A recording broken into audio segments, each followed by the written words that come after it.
저녁 식탁 위로 훈훈한 김이 피어올랐다. 어머니가 정성껏 차린 된장찌개의 구수한 냄새와 갖가지 나물의 향기가 온 집안을 채웠다.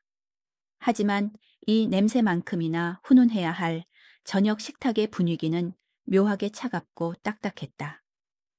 몹살 박현숙은 조용히 숟가락을 들고 있었지만 차마찌개에 숟가락을 담글 용기가 나지 않았다.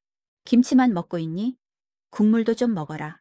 옆에 앉은 두 언니는 엄마와 할머니의 다정한 권유에 웃으며 찌개를 맛보았다. 두 언니의 예쁜 웃음소리는 현숙의 귀에 닿지 않는 먼 곳에서 울리는 것처럼 느껴졌다. 현숙은 묵묵히 밥만 먹었다. 바바를 한 알 한 알 세어가며 깨작거리는 현숙의 모습을 할머니가 매섭게 쳐다보았다. 네오는 밥상머리에서 뭐 하는 짓이냐. 복 달아나는 소리 내지 말고 좀 조용히 먹어. 현숙은 깜짝 놀라 숟가락을 놓았다. 숟가락이 그릇에 부딪히며 쨍 하는 소리가 났다. 그 소리에 식탁의 모든 시선이 현숙에게로 향했다. 현숙은 고개를 푹 숙였다. 두 언니는 그런 현숙을 보며 킥킥거렸다. 현숙은 속으로 생각했다. 내가 뭘 잘못했지? 왜 나만 혼나는 거지? 현숙이 혼자만 밥을 깨작거리는 동안 두 언니는 엄마가 특별히 준비한 과자를 받았다. 알록달록한 포장지에 담긴 과자는 현숙에게는 꿈만 같은 것이었다. 현숙은 용기를 내어 조심스럽게 입을 열었다. 엄마, 나도 저 과자 먹고 싶어요. 말이 끝나기가 무섭게 코앞에 놓인 젓가락이 탁 소리를 내며 식탁에 부딪혔다. 네오는 어쩜 그리 식탐이 많니? 예쁜 옷 사주면 투정이나 부리고 과자 사주면 동생들 것까지 다 빼앗아 먹으려고 하고. 아휴, 내가 너만 보면 속이 터진다, 속이 터져. 코앞에 앉은 엄마의 매서운 눈빛이 현숙의 작은 어깨를 짓눌렀다. 현숙의 눈에 눈물이 그렁그렁 맺혔지만 울지 않았다. 울면 더 혼난다는 것을 너무나 잘 알고 있었다. 할머니도 옆에서 한마디 거들었다. 어휴, 저놈의 식탐은 누굴 닮았는지. 네가 그러니까 애가 영양도 없고 말이야. 너는 밥 먹는 것도 아깝다. 아까워. 그냥 먹지 말고 들어가 자거라. 현숙은 그 말에 숟가락을 놓고 방으로 들어갔다. 방 안에는 아무도 없었고 어둠만 가득했다. 현숙은 조용히 문을 닫고 침대에 누웠다. 눈물이 주르륵 흘렀다. 현숙은 왜 자신만 이렇게 미움을 받는지 이해할 수 없었다.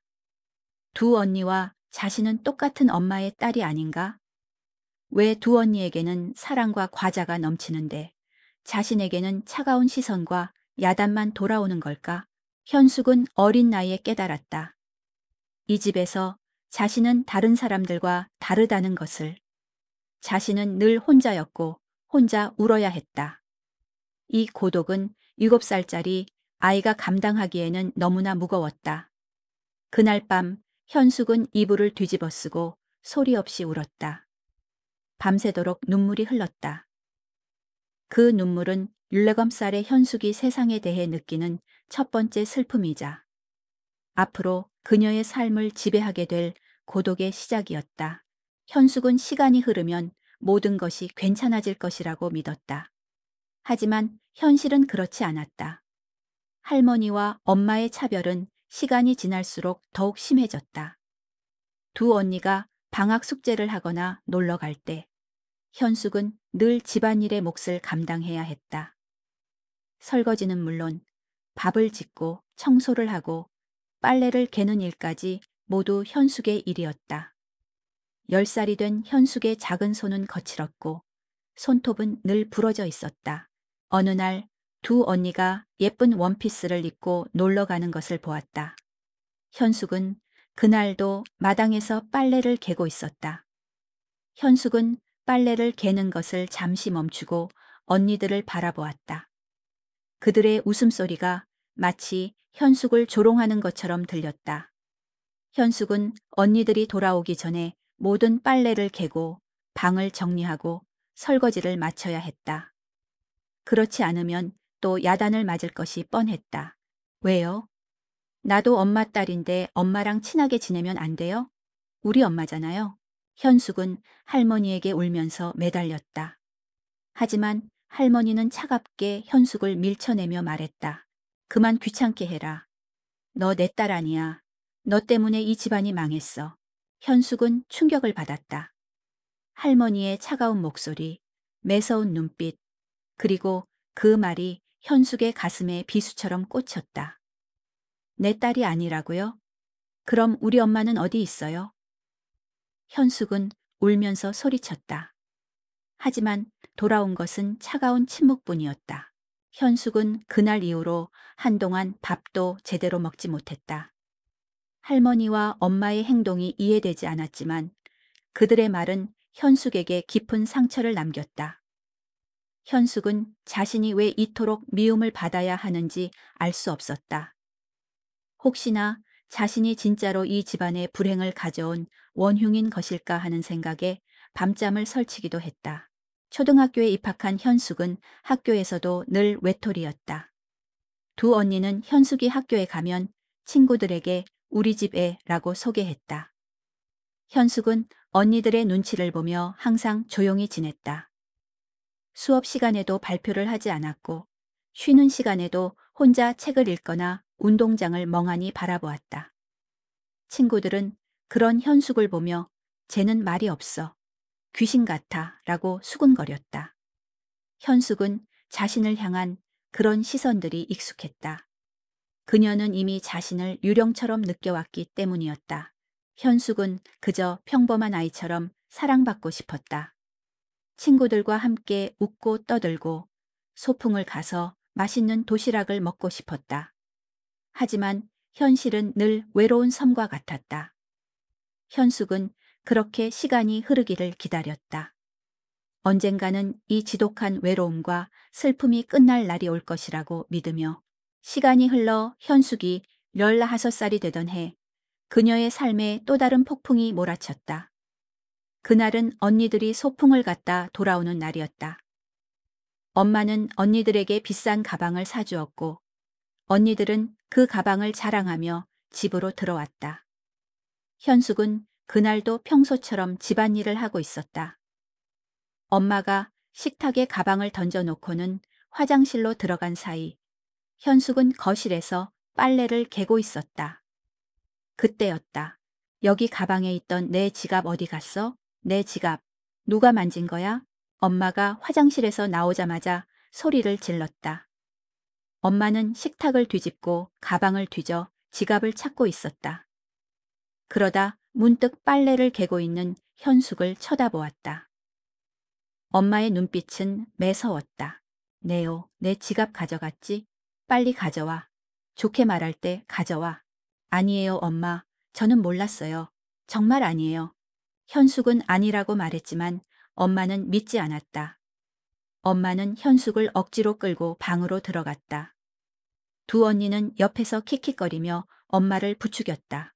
엄마, 그러게 제가 뭐라고 했어요. 그냥 고아원에 버려야 한다니까요. 저런 애는 집안에 둬봤자 사고만 친다니까. 엄마는 언니의 말에 더욱 분노했다. 오늘은 아주 제대로 혼쭐을 내줘야겠어. 회초리 가져와. 오늘 회초리가 부러질 때까지 혼내줄 거야.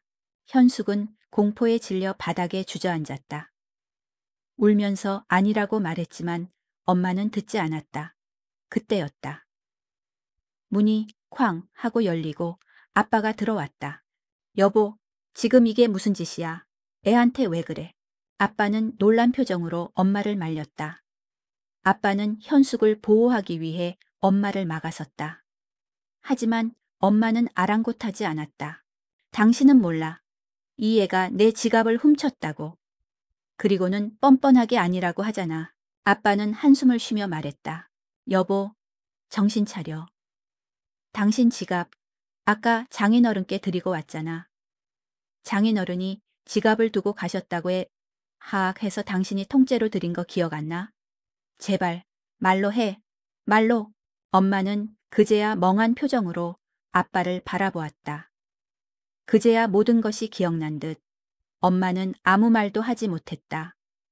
현숙은 서러움이 북받쳐 엉엉 울었다.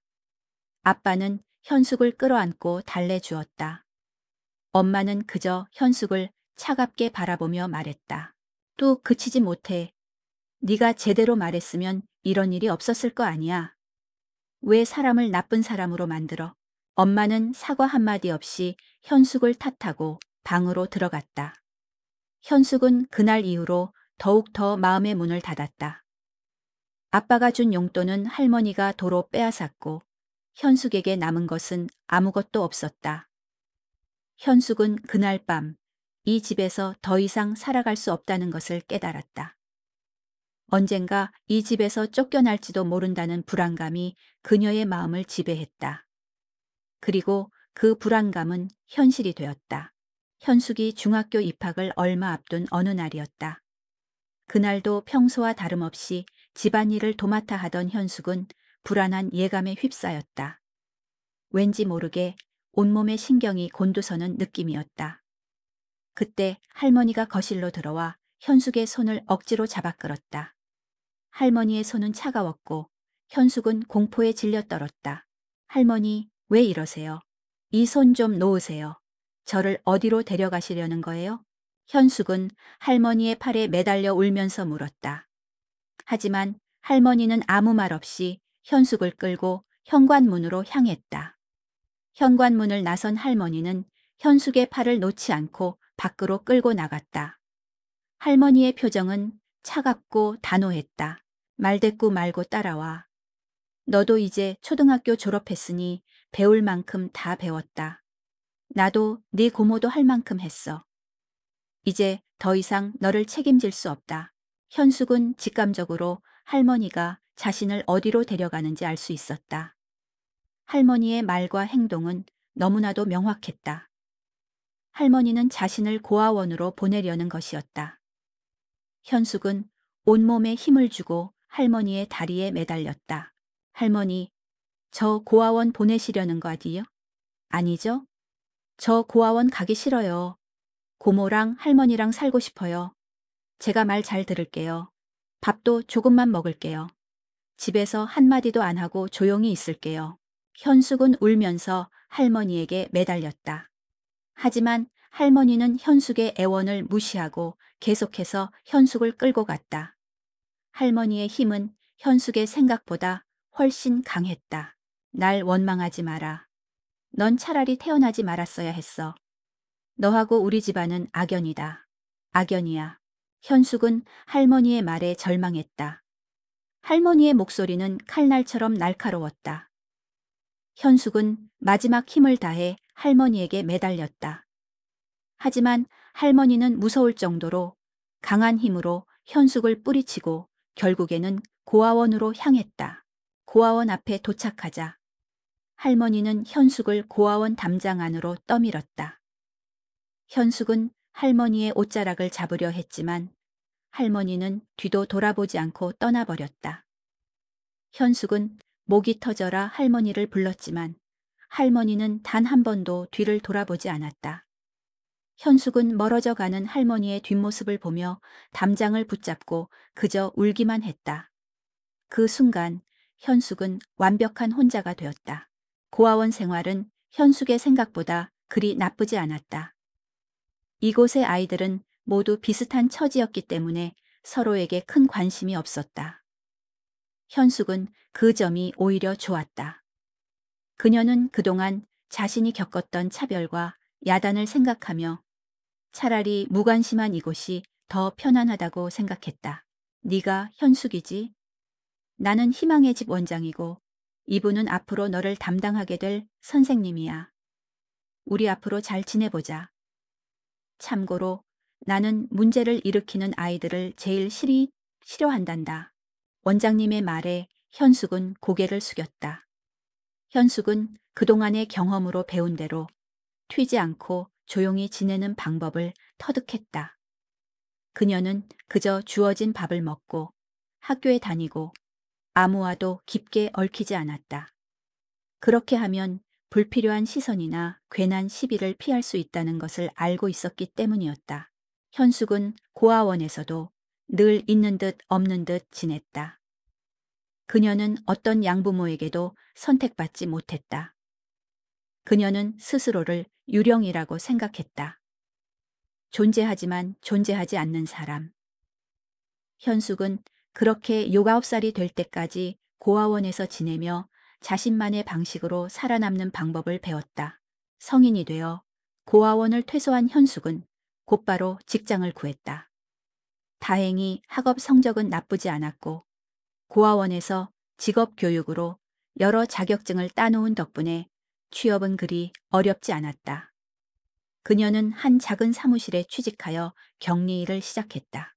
하지만 한 가지 어려운 점이 있다면 현숙은 직장 동료들과 잘 어울리지 못했다.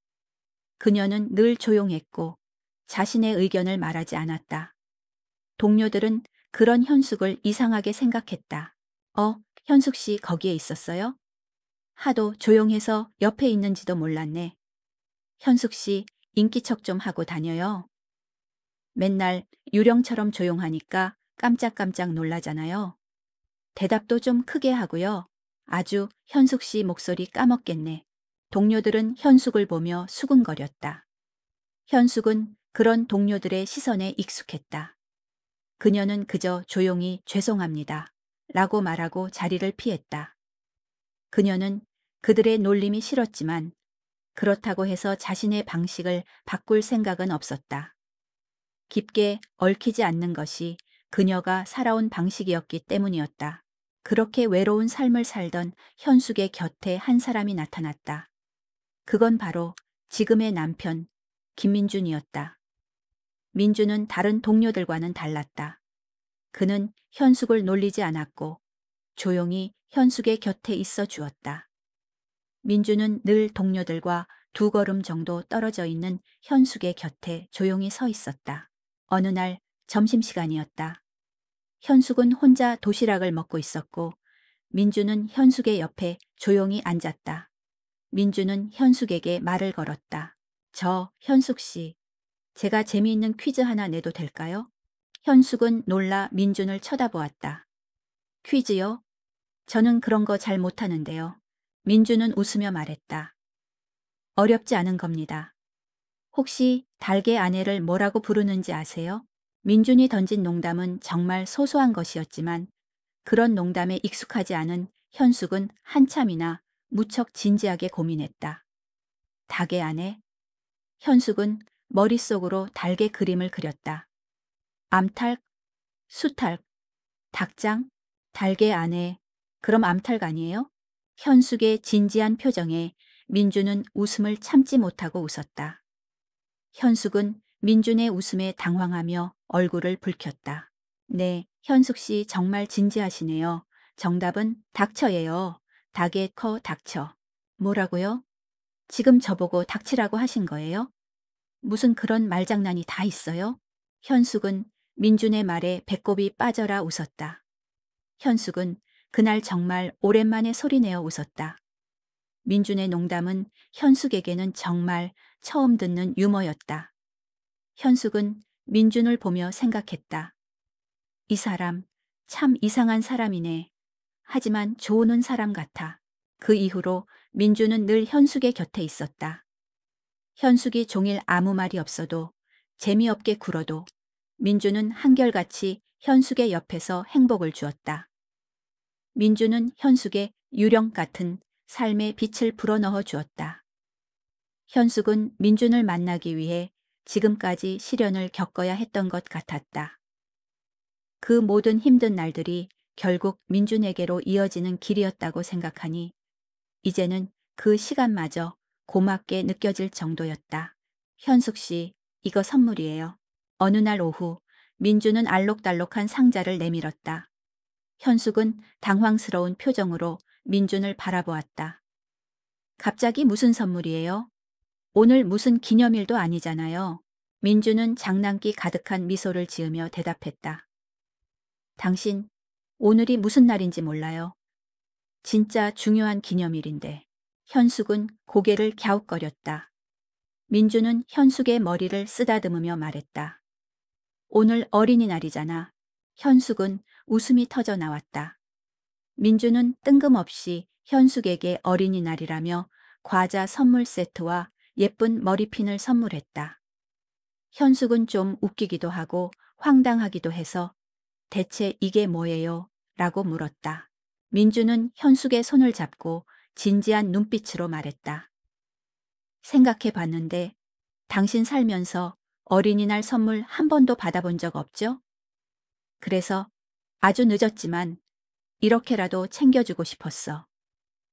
앞으로 당신이 살아갈 날들의 모든 기념일은 내가 챙겨주고 싶어. 좋은 날에도 슬픈 날에도 내가 가장 가까이서 함께 해주고 싶어. 민준의 말에 현숙의 눈에는 눈물이 그렁그렁 맺혔다. 현숙은 민준의 손을 잡고 말했다. 정말 고마워요. 내 생애 최고의 선물이야. 나 이렇게 감동적인 선물은 처음 받아봐. 오늘이 내 생일이라고 할 만큼 너무 기뻐. 무엇보다 오빠라는 사람이 나에게 가장 큰 선물이야. 현숙은 민준에게 유일한 선물이었고 가족이었으며 사랑이었다.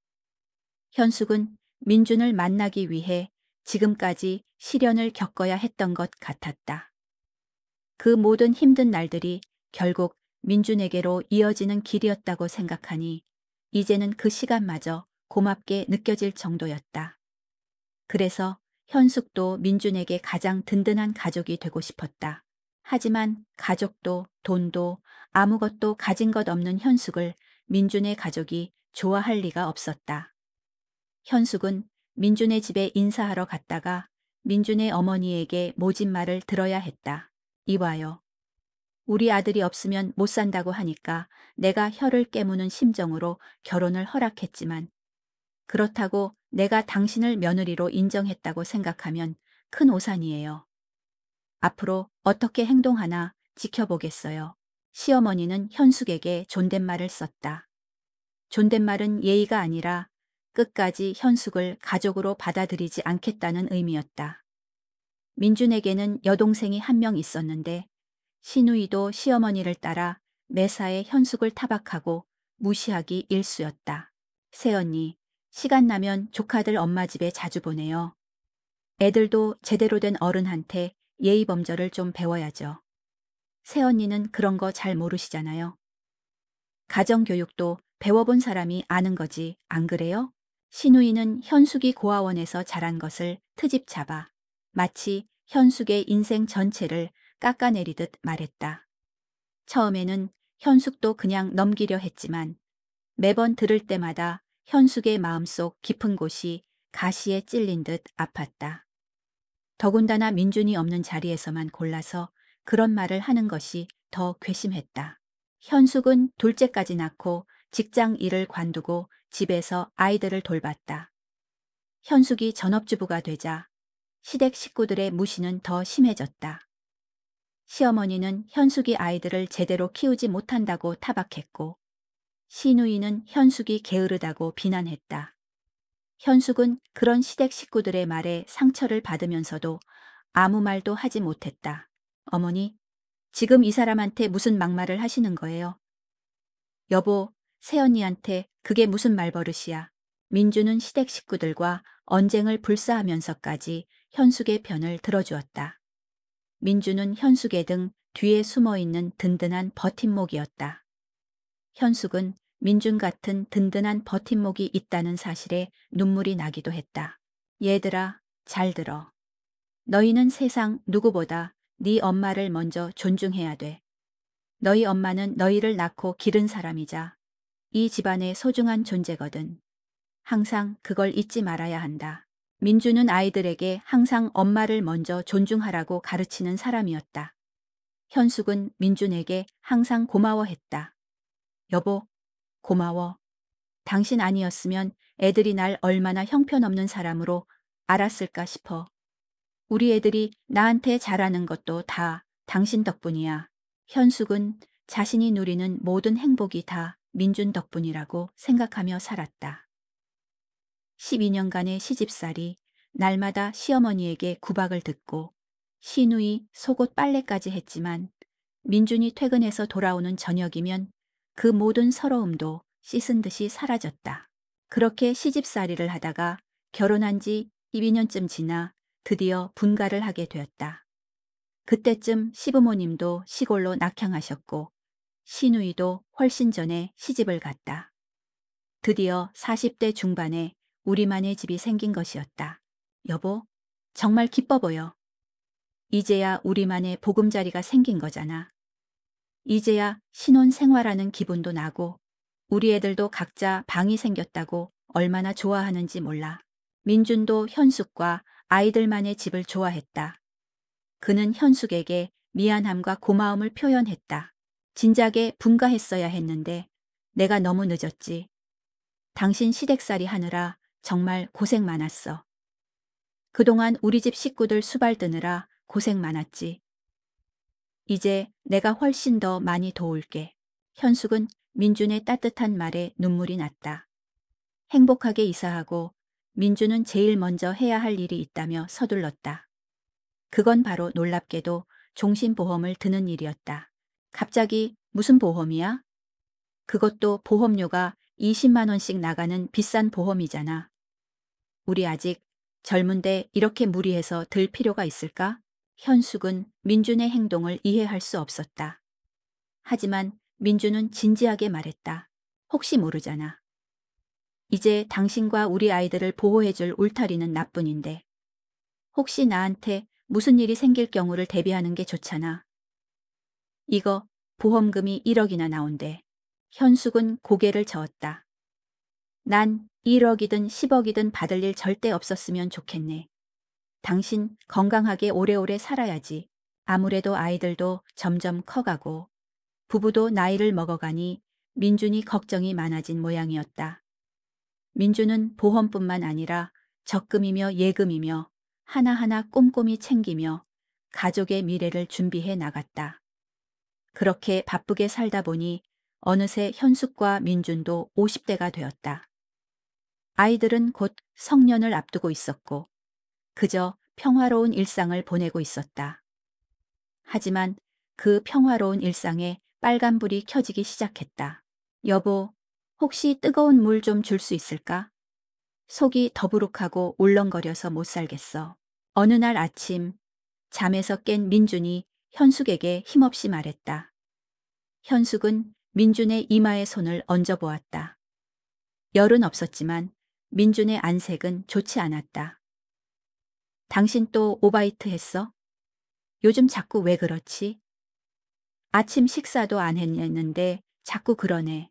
민준은 그날 이후로도 종종 속이 울렁거린다며 구토를 하곤 했다. 처음에는 그저 소화가 안 되는가 싶었지만 시간이 갈수록 민준의 안색은 점점 더 안 좋아졌다. 아침마다 피곤해하며 잠에서 깨지를 못했고 평생을 지각을 모르던 사람이었는데 그 무렵엔 자주 늦잠을 자서 회사에 지각을 하곤 했다. 그렇다 보니 회사에서의 인사 고과도 바닥을 기어다닐 만큼 형편없었다. 여보, 나 사실 회사에서 명예퇴직 제안을 받았어. 어느 날 저녁 민준이 현숙에게 조심스럽게 말했다. 현숙은 깜짝 놀라 민준을 쳐다보았다. 갑자기 무슨 소리야? 근래 들어 대표님께 여러 번 지적까지 당하고 여러 가지로 눈치가 보이는 상황이었거든. 이럴 때 회식이라도 쫓아가서 대표님 비위를 맞췄어야 했는데 요즘 술만 마시면 위가 아파서 다음날 생활이 아예 불가능이잖아.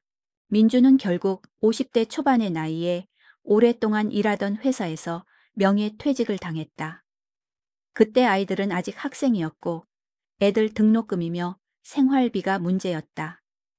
현숙은 걱정스러운 얼굴로 민준에게 말했다. 여보, 차라리 나도 일을 구해볼까? 이제 우리 애들도 다 컸잖아. 당신 혼자 내 식구 생활비 책임지느라 몸이 계속 아픈 거 아닐까 걱정이야. 하지만 민주는 현숙이 힘든 일을 하는 것을 원치 않았다. 그는 회사를 그만둔 이후에도 혼자 일용직의 대리운전까지 뛰며 가족들을 책임지려고 했다. 그러면서 민준의 건강은 점점 더 안 좋아져 갔다. 처음에는 진통제 몇 알 먹으면 금방 괜찮아졌는데 갈수록 약도 잘 듣지 않는 것 같았다. 여보, 그러지 말고 나랑 병원 가보자. 당신 이러다 큰 병이라도 날까봐 너무 걱정돼. 당신이 건강해야 나도 우리 애들도 잘 지내지. 나랑 내일은 꼭 병원에 가는 거야, 응? 고집 부리지 말고. 현숙의 간곡한 부탁에 민주는 마지못해 알겠어. 병원 가볼게. 근데 내일은 공사 일 잡힌 게 있어. 그 일만 마무리되면 바로 병원에 가볼게. 라고 대답했다. 하지만 민주는 결국 공사 현장에서 피까지 토하며 쓰러지고 말았다. 다급하게 병원에 이송된 민준의 병명은 충격스럽게도 위암말기였다. 현숙은 의사의 말을 믿을 수 없었다. 드라마에서나 보던 그 병이 왜 하필이면 자신의 남편에게 찾아온 건지 도무지 이해가 되지 않았다. 어쩌면 민준이 이대로 떠날 수도 있다는 생각에 현숙은 덜컥 겁이 났다. 현숙은 병원 침대에 누워 잠이 든 민준의 얼굴을 오랜만에 어루만져 보았다. 민준의 얼굴은 평소보다 창백했고 그의 손은 차가웠다. 여보, 김민준, 왜 여기서 이러고 있어? 우리 집에 가야지. 당신, 내가 옆에 없으면 잘 자다가도 금방 깨곤 했잖아. 근데 지금은 그렇게 졸려? 당신은 몰랐겠지만 사실 나도 당신 없으면 한숨도 못 자. 우리 20년도 넘게 살면서 서로에게 너무 익숙해졌나 봐. 내 말은 그러니까 난 당신 없으면 못 산다는 거야. 당신 없으면 이 박현숙이도 살아야 할 이유를 잃는다고. 그러니까 우리 꼭 낫자. 그 무서운 병 꼭 치료하자. 당신 할 수 있지? 언제나처럼 난 당신을 믿어. 현숙의 말에 민주는 깊은 잠에 빠져들었다. 현숙은 그런 민준의 손을 평소 때보다 더 꽉 잡았다. 그건 절대로 민준을 보내지 않을 거라는 현숙의 억지였다. 민준의 발병 소식은 현숙뿐만 아니라 모든 가족에게 충격이었다. 오죽했으면 시어머니는 병원에 뛰어오시자마자 현숙의 어깨를 붙잡고 떨리는 목소리로 말씀하셨다. 애미야, 이게 무슨 일이냐? 내 아들이 왜 대체, 내 아들이 뭘 잘못했길래 가진 것 없는 너까지 걷어먹이며 열심히 산 죄밖에 없는데 왜 내 아들이 아파야 하는 거야? 죄송해요, 어머님. 다 제 잘못인가 봐요. 죄송해요. 현숙은 시어머니의 원망에 아무 말도 할 수 없었다. 시어머니는 그 순간까지 현숙을 탓했고 현숙은 정말 이 모든 일이 자신의 잘못인 것만 같았다. 애석하게도 민주는 제대로 된 투병 생활도 못 해보고 진단을 받은 지 2달 만에 현숙의 곁을 떠나고 말았다. 뭐가 그렇게 급했어? 치료도 더 해보고 수술이라도 한번 해봤으면 결과가 달라졌을지 모르잖아. 그동안 내가 너무 당신 고생을 많이 시켜서 그랬어? 아니면 너무 아파서 빨리 가버리고 싶었어? 여보, 이렇게 가면 어떡해? 나는 어떻게 살라고 이렇게 황급하게 가? 현숙은 민준의 영정 사진을 붙잡고 오열했다. 그때 큰아이는 19살이었고 작은 아이는 17살이었다. 아이들도 갑작스러운 민준의 죽음을 쉽게 받아들이지 못했다. 엄마, 아빠가 너무 보고 싶어요. 아빠, 왜 이렇게 빨리 가셨어요? 저 순초살 되면 아빠랑 소주도 한잔하고 남자들끼리 여행도 가보기로 했었는데 이제 아빠가 없다고 생각하니까 너무 허전하고 힘들어요. 아이들의 울음 섞인 목소리에 현숙의 가슴은 찢어지는 듯했다. 현숙은 겨우 마음을 다잡으며 아이들을 다독였다. 우리 아빠가 우리 곁에 늘 함께 있다는 걸 잊지 말자.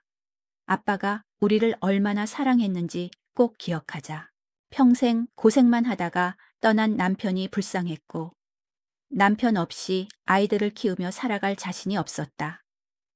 민주는 그렇게 급하게 가는 순간까지 현숙을 걱정했는지 유품으로 보험 증서와 긴 편지 한 통을 남기고 갔다. 당신이 이 편지를 읽고 있다면 그때 나에게 무슨 일이 생겼다는 거겠지? 끝까지 당신 옆에 있어주지 못해서 미안해. 당신에게 평생 든든한 울타리가 되어주겠다 약속했는데 그 약속을 지키지 못하고 가서 미안한 마음뿐이야. 현수가, 내 아내, 사랑아. 내 일생에 너만큼 날 사랑해 준 사람이 없어. 내가 당신만큼 사랑한 사람이 또 없고. 비록 내가 아이들을 남겨두고 당신 곁을 떠나지만 내가 언제나 당신 옆에 있다는 걸 기억해줘. 난 하늘에서도 오직 당신이 행복하기만을 바라고 있을 거야. 우리 꼭 다시 만나자. 당신은 아주 천천히 즐기다가 다 늙어서 날 만나러 와줘. 꼬부랑 할머니가 된 당신도 정말 예쁠 거야. 사랑한다 박현숙. 우리 아이들 부탁할게. 미안해. 민준이 무리해서 꼬박꼬박 보험금을 내던 종신보험은 1억이 조금 못 되는 돈으로 돌아왔다. 이 돈 때문에 민준이 그렇게 빨리 가버린 것 같아. 마음 같아서는 다 불태워버리고 싶었다. 하지만 아직 어린 아이들이 있기에 현숙은 비통한 심정으로 그 보험금을 받았다. 시댁 식구들은 장례식장에 와서 현숙이 민준을 잡아먹었다고 난리를 부렸다. 이럴 줄 알았어. 이 집안에 여자 하나 잘못 들이니까 결국 내 아들마저 데려간 거야. 박복한 팔자 어디 가나 했더니만 기어이 내 아들 잡아먹었어. 시어머니는 분노에 사로잡혀 조문객들이 많은 와중에도 현숙의 머리채까지 잡으려고 했다. 그때 그런 시어머니를 막아준 것이 바로 현숙의 큰아들이었다. 아직 꼬마인 줄 알았는데 어느새 민준을 대신해 현숙을 보호해주고 있었다. 진짜 왜 이러세요, 할머니? 이러면 아빠가 좋아하실 것 같아요? 여기 사람도 많은데 이렇게까지 꼭 하셔야겠냐고요? 엄마는 아빠가 평생 존중하고 아끼던 사람이에요. 아빠가 가시는 마지막 길까지 이렇게 속상하게 하지 마세요. 이럴 거면 그냥 나가세요. 나가시라고요. 큰아들과 작은아들까지 합세해 기어이 시댁 식구들을 쫓아내고 말았다. 시댁 식구들은 빈소에서 쫓겨나면서까지 고래고래 소리를 질렀다. 너, 내 아들 보험금 다 가져갔다며. 그 돈을 왜 네가 다 가져가? 그 돈 우리 아들 목숨값인데 받으려면 우리랑 절반씩 나눠야지. 어떻게 그걸 홀라당 가져가냐고. 시댁 식구들이 기어이 보험금 이야기까지 꺼내며 민준이 가는 길에 방해를 놓자 현숙도 더는 참을 수가 없었다. 현숙은 20년간 쌓아두었던 분노를 터뜨렸다. 어머님, 요즘 시댁의 형편이 안 좋으시다더니 여기까지 와서 돈 이야기를 하세요. 그걸 하늘에서 들으시면 민준 씨가 피눈물을 흘리겠어요. 평생 저보고 박복하다고 하셨죠? 진짜 박복한 건 어머님이세요. 그러니까 그 귀한 아들 제대로 사랑하는 법도 모르시고 마지막 가는 길조차 편히 보내지 못하게 하는 거잖아요. 이 꼴을 보고 제일 속상해할 사람이 누굴 것 같아요? 바로 어머님 아들이에요. 어머님, 아들 얼굴 좀 보세요. 제발 사진 좀 보고 말씀하시라고요. 시어머니는 그제야 빈소에 놓인 민준의 사진을 보신 모양이었다. 그때까지 고래고래 소리를 지르던 시어머니는 온데간데 없고 그제야 시어머니는 바닥에 엎드려 진짜 눈물을 흘리셨다. 민준아, 너 이 엄마가 원망스럽냐? 네가 그렇게 좋다는 며느리 평생 괴롭힌 엄마가 원망스러워? 그래서 아예 엄마 곁을 떠나버린 거야? 엄마는 우리 아들이 너무 소중해서. 그랬어. 엄마가 아들을 너무 사랑해서 눈에 보이는 것도 없었다. 너 그거 알고도 엄마 미워할 거야? 사진 속 민주는 그런 시어머니께 아무 대답도 없이 그저 환하게 웃고 있었다. 그렇게 민준을 떠나보내고 현숙은 시댁 식구들과 완전히 절연하게 되었다. 민준의 발인 날 시어머니가 현숙에게 그러셨다. 너도 그동안 욕봤다. 이제 우리 악연으로 엮이지 말고 각자 인생을 살자구나. 나같이 못된 시어머니 때문에 마음고생하지 말고 너도 이젠 자유롭게 살아. 현숙은 시어머니께 마지막 큰절을 올렸다. 어머님, 항상 건강하세요. 저 어머님이 미운 순간도 많았지만 더는 원망하지 않을게요. 어머님은 사랑하는 제 남편을 낳아주신 분이잖아요. 그렇게 현숙을 참 아프게 했던 악연 하나가 현숙을 떠나갔다. 현숙은 다시 힘을 내 일상을 살아가야 했다. 그때 큰아들이 대학 입학을 앞두고 있었는데 아무래도 학비나 교재비 등 돈 들어갈 때가 많았으니까. 현숙은 민준이 남기고 간 보험금의 일부를 큰아들에게 건넸다. 이거 받아라. 다행히 우리 큰아들이 공부를 열심히 해서 한 학기 장학금까지 받았지만 그래도 앞으로 돈 쓸 일이 많을 거야. 이걸로 등록금에 보태고 나머지는 너 교재비 해. 하지만 큰아들은 그 돈을 받지 않고 현숙에게 그대로 돌려주었다.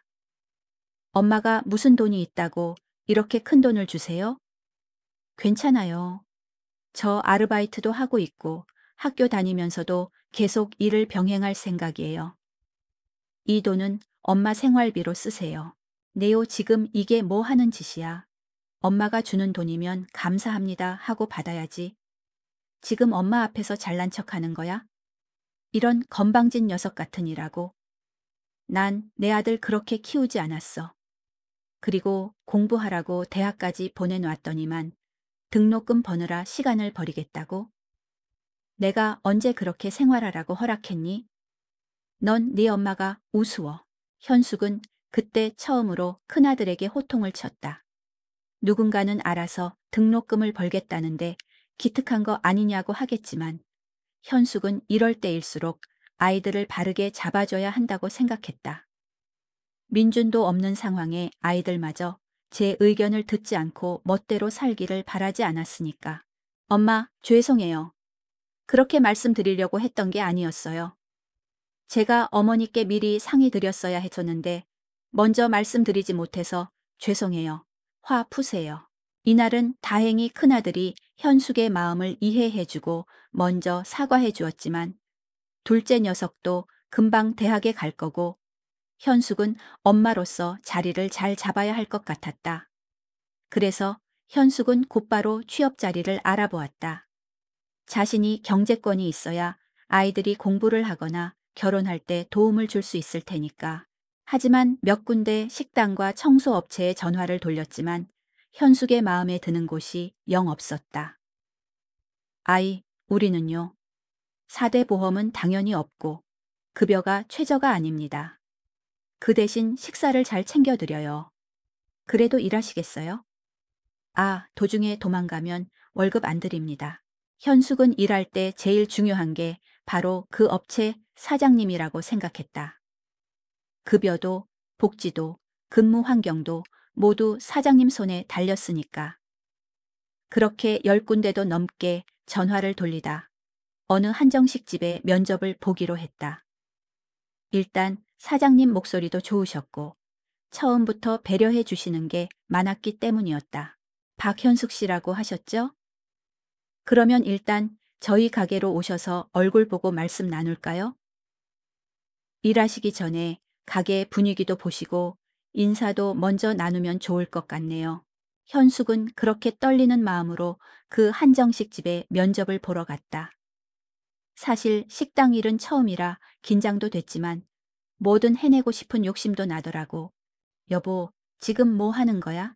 현숙은 주방에서 설거지를 하다가 민준의 목소리에 깜짝 놀라 뒤를 돌아보았다. 민준은 평소와 다름없이 환한 미소를 짓고 있었다. 하지만 현숙의 눈에는 민준의 얼굴이 평소보다 훨씬 창백해 보였다. 뭐 하기는 설거지하지. 당신 오늘 왜 이렇게 일찍 왔어? 회사는 괜찮아? 민준은 현숙의 걱정스러운 목소리에 웃으며 대답했다. 응, 괜찮아.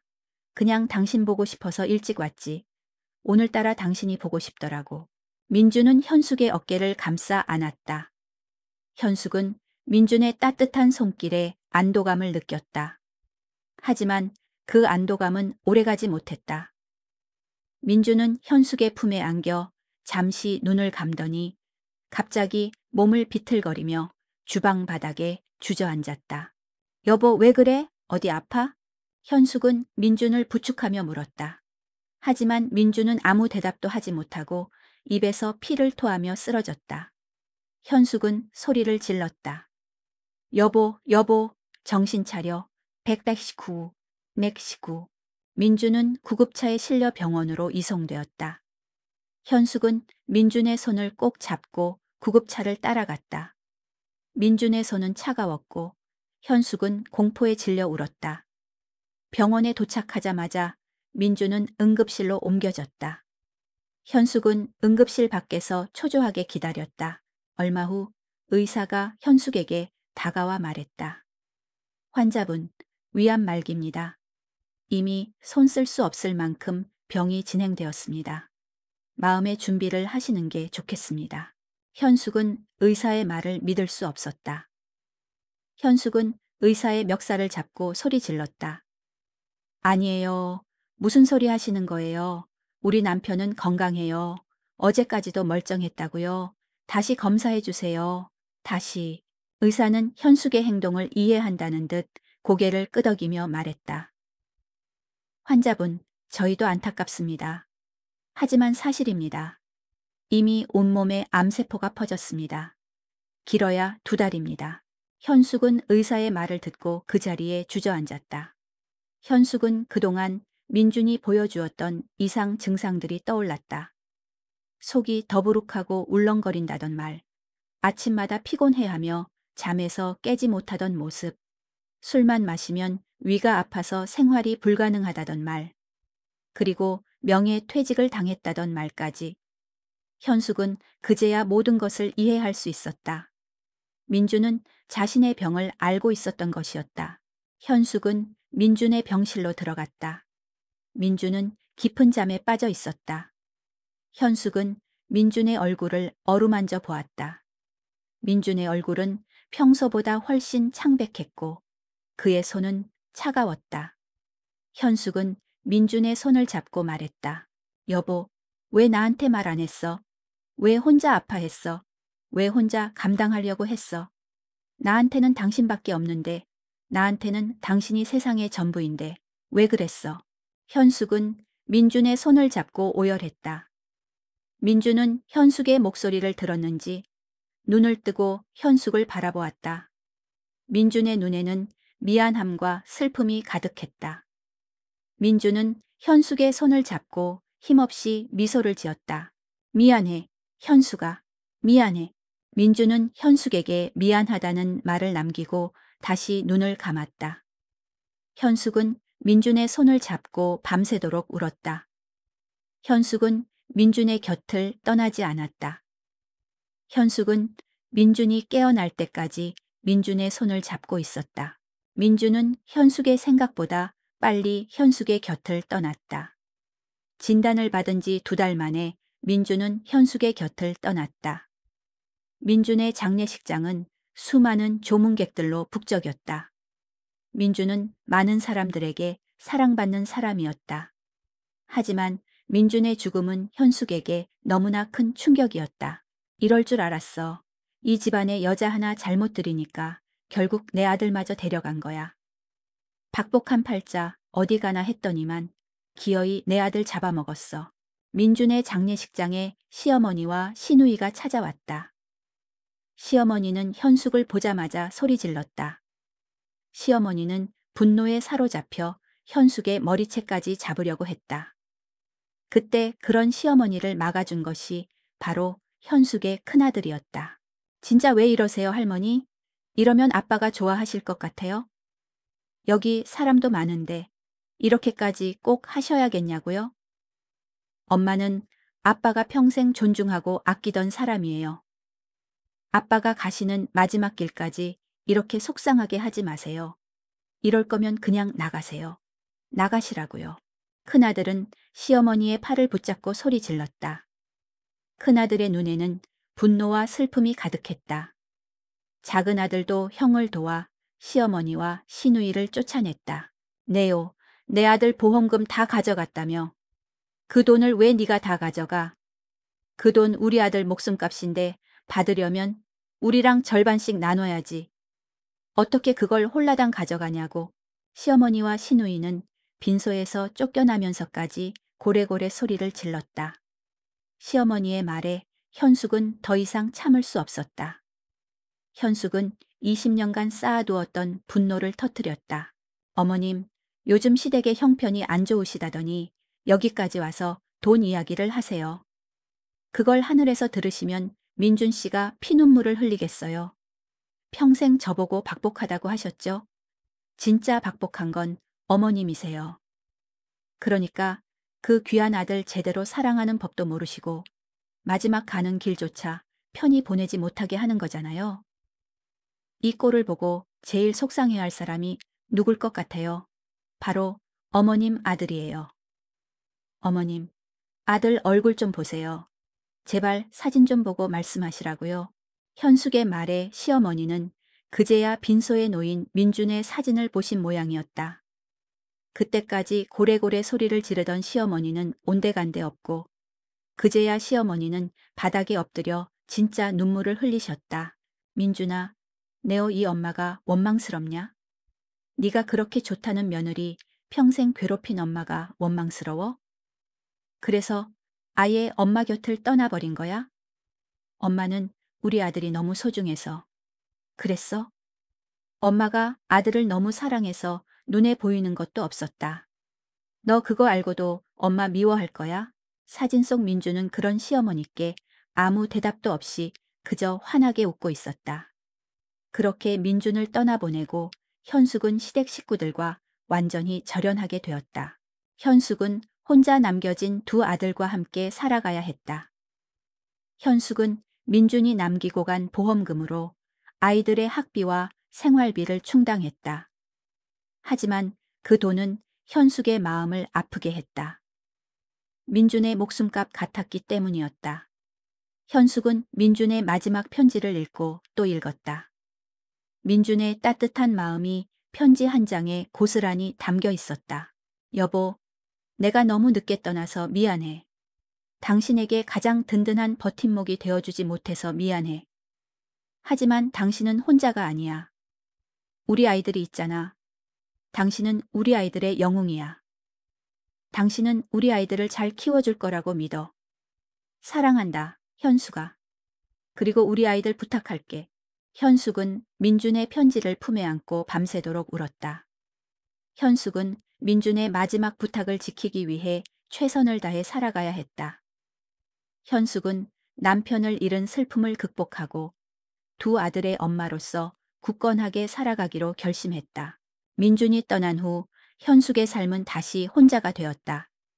하지만 이번에는 두 아들이 있었다. 현숙은 아들을 위해 뭐든 해야 했다. 큰아들이 대학에 입학할 시기가 다가오자 현숙은 남편이 남기고 간 보험금의 일부를 건넸다. 이걸로 등록금에 보태고 교재도 사고 그래. 엄마는 괜찮아. 하지만 아들은 그 돈을 받지 않았다. 엄마, 저 괜찮아요. 아르바이트도 하고 있고 학교 다니면서 계속 일할 생각이에요. 이 돈은 엄마 생활비로 쓰세요. 현숙은 아들의 말에 서운함과 불안감을 동시에 느꼈다. 너 지금 엄마 앞에서 잘난 척하는 거야? 엄마가 주는 돈을 거절해? 내가 언제 그렇게 살라고 허락했니? 현숙은 처음으로 아들에게 호통을 쳤다. 아들은 현숙의 마음을 이해하고 사과했다. 현숙은 아들의 사과의 마음이 풀렸지만 문득 걱정이 들었다. 내가 없으면 우리 아이들 누가 돌봐줄까? 현숙은 아이들을 위해 다시 경제활동을 시작해야겠다고 생각했다. 현숙은 식당이나 청소업체에 전화를 돌렸다. 하지만 마음에 드는 곳이 없었다. 그러다 한 정식집에 면접을 보기로 했다. 박현숙 씨라고 하셨죠? 일단 저희 가게로 오셔서 얼굴 보고 말씀 나눌까요? 일하시기 전에 가게 분위기도 보시고 인사도 먼저 나누면 좋을 것 같네요. 전화 너머로 들리는 사장님의 목소리는 상냥했다. 현숙은 떨리는 마음으로 한정식집으로 향했다. 식당 안에는 젊은 여사장님이 현숙을 맞이했다. 안녕하세요, 박현숙입니다. 어서 오세요. 일단 여기 앉으세요. 원래 저희 어머니가 사장님이신데 지금 병원에 가셨다 돌아오는 중이시거든요. 일단 저희끼리 이야기 나눠요. 젊은 사장님은 현숙을 반갑게 맞이했다. 식당은 점심시간이 지났는데도 손님들로 북적였다. 벽면에는 유명인들의 사인이 가득했다. 젊은 사장님은 현숙의 이력서를 훑어보며 말했다.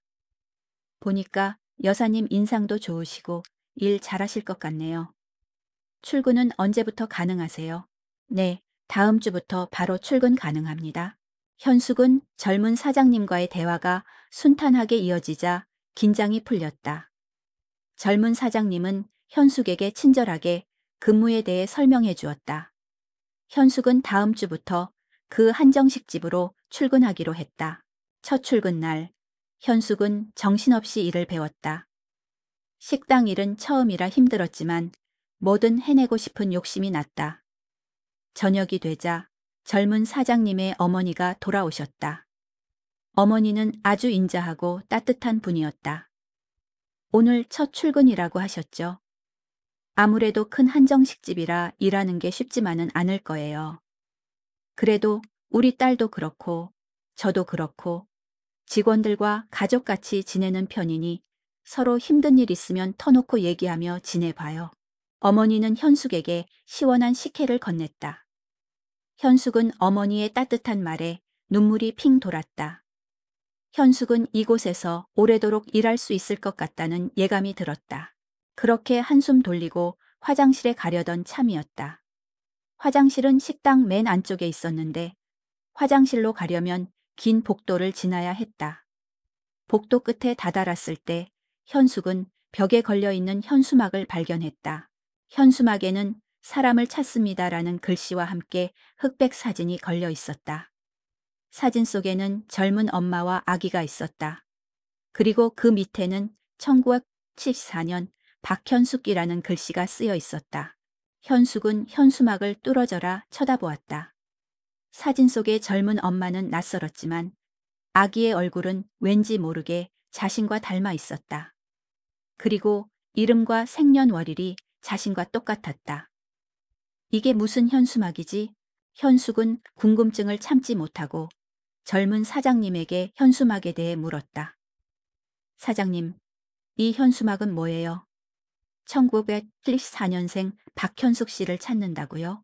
젊은 사장님은 현숙의 질문에 놀란 표정을 지었다. 아, 여사님과 이름이 똑같네요. 조금 놀라셨겠어요. 이분은 저희 어머니가 평생 간절히 찾고 싶어 하시는 분이에요. 현숙은 더욱 놀랐다. 정말요? 저도 1904년생이라서 더 놀랐네요. 저와 생년월일과 이름이 똑같은 분을 찾고 계신다니 정말 신기하네요. 현숙은 그때까지도 그게 설마 자신일 거라고는 생각하지 못했다. 현숙은 자신의 친어머니가 자신을 낳고 돌아가셨다고 알고 있었기 때문이었다. 하지만 왠지 모르게 그 현수막에 자꾸 시선이 가서 현숙은 자신도 모르게 계속 쳐다보게 되었다. 젊은 사장님은 현숙의 이상한 행동에 무언가 감지한 듯 어머니에게 이 사실을 알렸다. 어머니는 급하게 뛰어오셔서 현숙에게 다가왔다. 혹시 부모님이 살아계세요? 고향은 어디예요? 현숙은 어머니의 질문에 당황했지만 조심스럽게 대답했다. 어릴 적에 부모님은 다 돌아가셨고 고향은 안산이에요. 고향이 안산이라고요? 그게 정말이에요? 세상에나. 진짜로 부모님이 돌아가신 게 맞아요? 혹시 돌아가신 아버님 성함이 어떻게 되세요? 어머니는 현숙의 고향을 듣자마자 깜짝 놀라며 현숙의 손을 잡고 물었다. 현숙은 이게 무슨 상황인지 이해할 수 없었지만 조심스럽게 말했다. 돌아가신 아버님 성함은 박경환이고 어머님 성함은 기억이 안 나요. 뭐라고요? 그게 정말이에요? 진짜로 그 이름이 맞아요? 그러면 할머니 성함은 어떻게 돼요? 어머니는 들고 있던 커피까지 떨어뜨리며 현숙의 손을 덥석 붙잡았다. 현숙은 놀라 어머니를 바라보았다. 할머님 성함은 안숙자라고 기억해요. 조금 틀릴 수도 있지만 제 기억에는 그러네요. 네가 진짜 현숙이구나. 내가 그렇게나 찾던 현숙이가 맞는 거야. 세상에나 어머니는 고개를 들지 못하고 오열하기 시작했다. 현숙은 너무나 당황스러워 어떻게 해야 할지 몰랐다. 분명 자신의 친어머니는 오래전에 돌아가셨는데 어머니가 왜 이러시는지 이해할 수 없었다. 젊은 사장님도 당황해서 어머니를 말렸다. 엄마, 왜 이러세요? 박 여사님 부모님은 돌아가셨다잖아요. 그럼 엄마가 찾던 그 따님이 아니잖아요. 놀랍게도 어머니는 오래전 헤어진 딸을 찾고 계셨던 것이었다. 어머니는 현숙과 젊은 사장님의 만류에도 굴하지 않고 계속 현숙에게 매달렸다. 혹시 어머님이 돌아가신 걸 봤어요? 직접 본 거예요? 아니요. 그냥 어릴 적에 할머니와 고모에게 들었어요. 절 낳다가 돌아가셨다고. 현숙의 말에 충격적인 장면이 벌어졌다. 어머니가 갑자기 온몸을 비틀거리시더니 그대로 땅바닥에 주저앉았다. 그러시면서 대성통곡을 하기 시작했다. 어머니는 현숙의 바짓가랑이를 잡으시더니 식당이 떠나갈 듯 오열했다. 내 딸을 이렇게 만나게 해 주셔서 감사합니다. 감사합니다. 현수가 이 어미가 미안하다. 내가 죄인이다. 죄인이야. 사장님, 딸이란요? 그게 무슨 말씀이세요? 말씀해 주세요. 현숙은 어머니에게 물었다. 어머니는 이내 정신을 차린 후 손수건으로 눈물을 닦고 현숙이 몰랐었던 출생의 비밀을 알려주기 시작했다. 그 비밀을 듣고 현숙은 자신도 모르게 입을 틀어막고 주저앉았다. 네온 내 딸이 맞아. 확실히 내 딸이 맞다. 네 할머니와 고모라는 작자들이 널 속인 거야. 내가 정말 널 오랜 시간 찾아 헤맸어. 어머니의 말씀은 현숙에게 충격 그 자체였다. 현숙은 어머니의 손을 잡고 울먹이며 물었다. 어머니, 정말이세요? 정말 제가 어머니 딸이라고요? 그럼 저희 할머니와 고모는? 어머니는 고개를 끄덕이며 현숙의 눈물을 닦아주었다. 어머니의 손은 따뜻했고 현숙은 그 따뜻함에 그동안의 모든 서름이 녹아내리는 것을 느꼈다. 어머니는 현숙에게 자신이 겪었던 이야기를 들려주기 시작했다. 네오한테 이런 얘기 미안하지만 네 아빠라는 사람이 정말 나쁜 사람이었어. 내가 만삭일 때도 날마다 바람을 피우고 집에 아주 여자까지 끌어들였다. 나도 너만 생각하며 참으려고 했지만 마찬가지로 못된 네 할머니와 고모가 이때다 싶어서 날 내쫓으려고 했어. 어머니는 힘겹게 말을 이어갔다. 나는 결국 널 낳자마자 피덩이인 널 두고 쫓겨나다시피 이혼하고 말았지. 그때 넌 호적에도 오르지 못했고 나는 나중에 널 찾으려 했을 때 제대로 된 이름도 어떠한 정보도 알지 못했단다. 현숙은 입을 틀어막았다. 자신의 출생의 비밀이 이토록 비극적일 줄은 꿈에도 생각하지 못했다. 현숙은 그동안 자신이 겪었던 고난들이 어머니와 아버지의 갈등 때문이었다는 것을 깨달았다. 어머니는 현숙의 손을 꼭 잡고 말했다.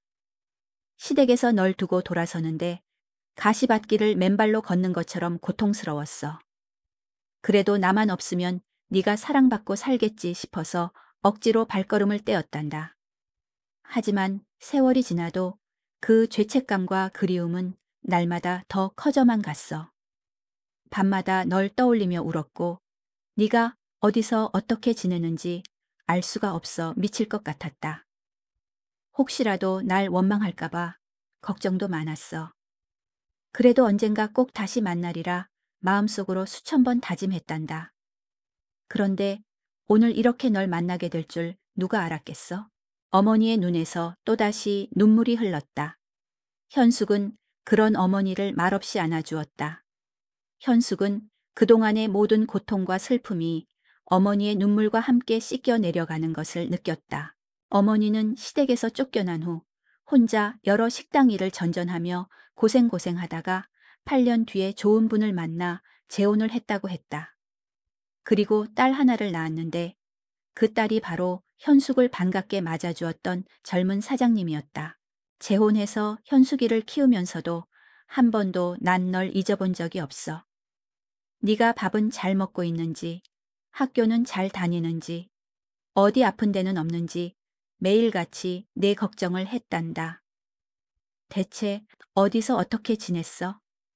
어디 아픈 데는 없고?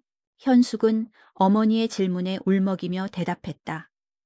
어머니가 나가신 이후에 그 집 식구들 모든 화풀이는 제 몫이었어요. 할머니와 고모가 절 미워했던 것도, 아버지 인생을 망쳤다고 비난했던 것도 다 어머니와의 갈등이 원인이었던 거죠. 저는 결국 고아원에 버려졌고 그 집 사람들과는 연락도 완전히 끊어졌어요. 지금은 뭐 살아계시는지도 몰라요. 어머니는 현숙이 고생한 이야기를 모두 들으시고 크게 분노하셨다. 그 몹쓸 인간들이 너한테 마저 그런 짓거리를 했구나. 지금이라도 내 눈에 띄면 요절을 내버리고 싶은데 아마 그 인간들은 하늘에 가서도 지옥행 열차를 탔을 거야. 지옥에서 가장 뜨거운 자리에서 타들어가고 있을 거야. 어머니의 분노의 현숙은 오히려 웃음이 나왔다. 이제 전 괜찮아요. 이렇게 살아계신 줄도 몰랐던 어머니를 만났잖아요. 여동생까지도요. 고마워요, 어머니. 어머니는 현숙의 손을 잡고 말했다. 고맙다. 그리고 미안하다, 현숙아. 아 참, 이 사진 받아라. 어머니는 작은 지갑에서 낡은 흑백 사진 한 장을 꺼내 현숙에게 건넸다. 이 사진이 내가 집을 나오기 전에 너랑 찍은 유일한 사진이야. 난 이 사진 하나로 그 긴 세월을 버티고 살았어. 네가 살면서 힘들었던 모든 일이 꼭 다 내 잘못인 것 같구나. 미안하다. 정말 미안해. 그때 널 두고 나와서 너무나 미안하구나. 현숙은 사진을 받아들고 눈물을 쏟았다. 사진 속에는 젊고 아름다운 어머니가 환한 미소를 지으며 아기를 안고 있었다. 그 아기가 바로 자신이었다. 무려 50여 년의 세월을 건너 현숙은 기억 저편에 있었던 친어머니를 만나게 되었다. 다시 만난 어머니와 현숙은 식당에 손님들이 오는 것도 모르고 한참을 울기만 했다. 그때 젊은 사장님, 그러니까 현숙의 이부 동생이 다가와 말했다. 엄마, 그리고 언니. 이제 그만 울고 남은 이야기는 집으로 가셔서 얘기 나눌까요? 가게 정리는 제가 하고 갈게요. 두 분은 그동안 나누지 못한 이야기 실컷 나누세요. 이부 동생은 현숙과 어머니에게 자리를 비켜주었다. 현숙은 어머니와 나란히 앉아 손을 꼭 잡고 밤새도록 이야기를 나누고 또 나눴다. 나중에 저녁엔 동생까지 합세해서 지난 세월을 나눴다. 애언니, 엄마가 언니를 정말 많이 보고 싶어하고 오래도록 찾아 헤매셨어요. 언니가 고아원에 간 것도 모른 채 온 대한민국을 다 뒤졌다니까요. 나는 정말 몰랐어. 어머니가 이렇게 계신다는 것도, 날 찾고 계셨다는 것도, 만약 내가 이 식당에 취업하지 않았다면 우린 영영 만나지 못했을까?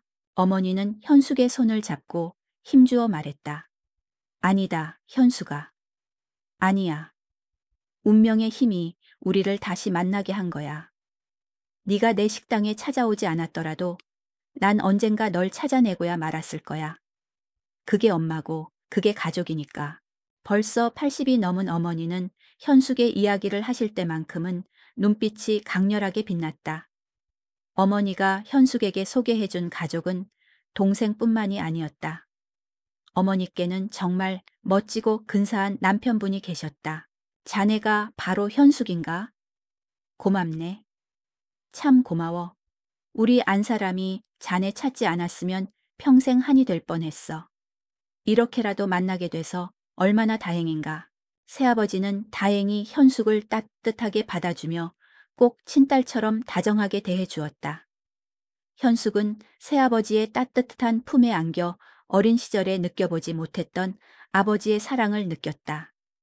그렇게 현숙은 깜짝 선물처럼 만난 가족들과 정을 나누며 아주 오랜만에 가족의 정을 듬뿍 느끼며 살아가고 있다. 어머니와 헤어진 지 50여 년 만에 다시 만난 현숙은 이제 두 아들뿐만 아니라 친어머니와 이부 동생, 그리고 새아버지까지 세상을 살아가면서 느낄 수 있는 모든 가족의 사랑을 느끼며 살아가고 있다. 현숙은 민준이 남긴 보험금으로 작은 집을 얻고 남은 돈으로 어머니와 함께 식당을 운영했다. 식당은 어머니의 훌륭한 음식 솜씨와 현숙의 친절함 덕분에 날마다 문전성시를 이루었다. 예 언니, 힘내세요. 제가 도와드릴게요. 이부 동생은 현숙과 어머니를 위해 매일같이 식당으로 출근하며 힘을 보탰다. 동생은 현숙을 언니라고 부르며 따뜻하게 대해 주었고, 현숙은 동생의 존재만으로도 큰 힘을 얻었다. 늦은 밤까지 식당 일이 끝나고 집에 돌아가면 새아버지는 현숙을 따뜻하게 안아주며 고생했네, 우리 딸. 따뜻한 물에 발 담그고 쉬게나. 라고 말씀해 주셨다. 현숙은 새아버지의 따뜻한 말 한마디에 어린 시절의 모든 아픔이 치유되는 것만 같았다. 현숙은 민준이 남긴 보험금을 두 아들을 위해 아껴 썼다. 큰아들은 아르바이트를 하며 학비를 벌었고 작은 아들은 어머니의 도움으로 학업에 전념할 수 있었다. 두 아들은 민준의 부재에도 불구하고 훌륭하게 성장했다. 엄마, 저 이번에 전액 장학금 받았어요. 큰아들은 현숙에게 기쁜 소식을 전해주었고 현숙은 아들의 기특함에 눈물을 쏟았다. 우리 아들 정말 장하다. 아빠가 하늘에서 보시면 얼마나 좋아하실까. 현숙의 말에 큰아들은 눈물을 글썽이며 말했다. 엄마, 저도 아빠가 보고 싶어요. 하지만 엄마가 계시니까 괜찮아요. 아빠가 제게는 이 세상에서 가장 멋진 아빠였지만 저도 엄마에게 세상에서 가장 멋진 아들이 되고 싶어요. 엄마, 제가 아빠 목까지 사랑해 드릴게요. 세상에서 가장 든든한 아들이 되어 드릴게요. 큰아들의 말에 현숙은 울음을 터뜨렸다. 현숙은 자신의 아들들이 민준을 닮아 따뜻하고 착한 사람으로 성장했다는 사실에 감사했다. 현숙은 아이들에게 민준이 남긴 편지를 읽어주었고 아이들은 민준의 따뜻한 마음에 감동했다. 아빠, 우리 아빠는 정말 최고예요. 저희 아빠라서 너무 행복해요. 제가 엄마랑 동생이랑 잘 지낼게요. 걱정하지 마세요. 우리도 나중에 아빠처럼 멋진 사람이 될게요.